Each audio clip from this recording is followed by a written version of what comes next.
svetu sploh se razburjajo, kaj se in kaj narobe da. Ampak ne vem, zdaj, mislite, da je tako v realnosti, da se ne znamo zbuditi, če nam dajo kaj narobe, ali da ne ugotovimo. Znamo se. Namreč to je bilo namerno, hočemo pokazati, da se namesto vida dajo uporabljati v življenju tudi druga čutila, ki jih verjetno vi, ki vidite, manj uporabljate kot mi, ne? Mi bolj sluh, von in okuse nekako drugače dojemamo, v bistvu nam bolj pomagajo pri sprejemanju v vsakdanjem življenju. Zdaj pa mi mogoče kdo lahko... Kako ste se kaj počutili zdaj v tem času? Jaz vem, da sem enega gospoda je zašel čist na plesišče. Ja, tudi bila sem je zdaj.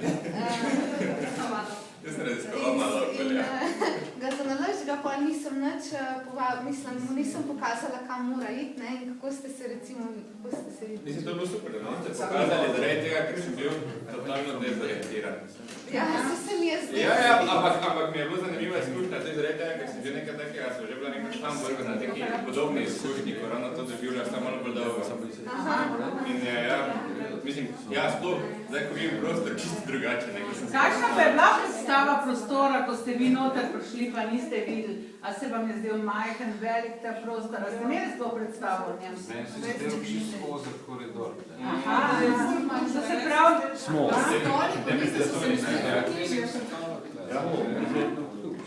Kaj pa recimo, tako, ko ste slišali to barsko ozadje, sicer posneto, a ne pa tako, kaj se vam je zdaj delo, da so ljudje že noter, ali kaj, da se dogaja, a ste sploh, recimo, ste predstavljali, kaj se zdaj noter dogaja?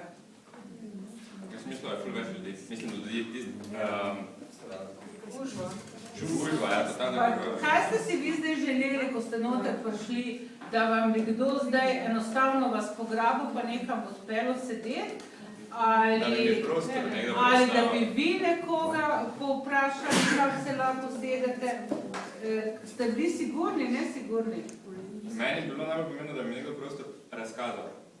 Da bi potem se neko predstavljal, da bi bil prostora. Super, ja. Koliko ste si pa pomagali z dvigimi palcami? Ja, ker, ko sem šel do plesišča, ker noč. Recimo, jaz sem tem pretočilnem pultu sem eno dolgolasko tako malo za roko zagrabila, takole za ta del tukaj gor.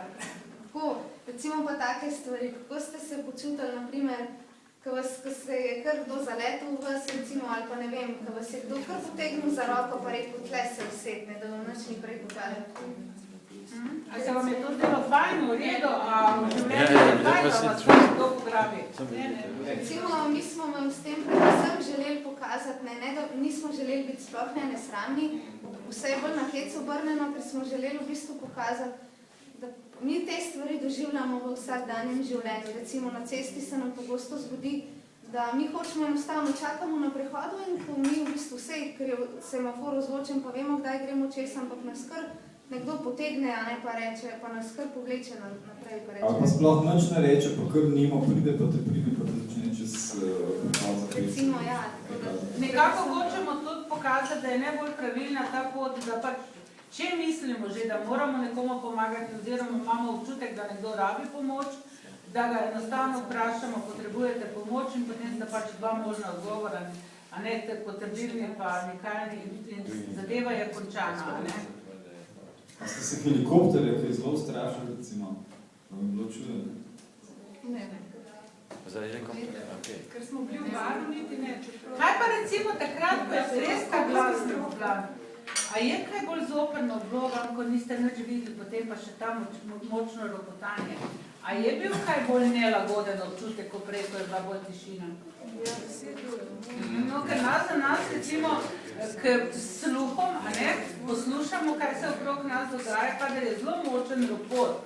Recimo, ravno kakvi diskači niso za nas, ker nam takrat nekako vsa orientacija odpove, ker ravno ta glasnost, to smo tudi hoteli pokazati, kako zoprno se slepi še bolj počutimo, če so nekje zelo močni neki efekti zvočni, a ne?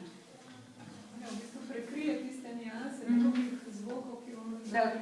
Ker na cesti je to recimo nevarno, ne? V Ljubljani obstaja tudi heliodrom in redno helikopteri letijo recimo dnevno, ne? Večkrat.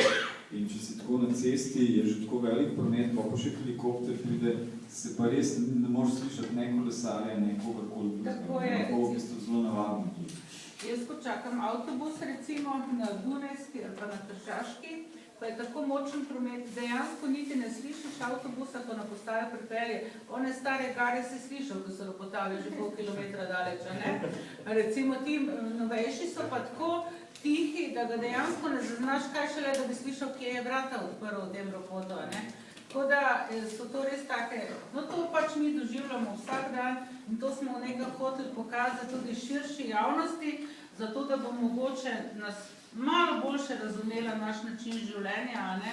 Pa mogoče boste zdaj malo drugače dojemali, ko boste videli nekoga, ki bo tam tavo, pa se mogoče celo zgubil, na kak način boste pristopili k njemu, ne? To je to, no. Zdaj ima, če kdo kakšno vprašanje, recimo, če vas še kaj zanima,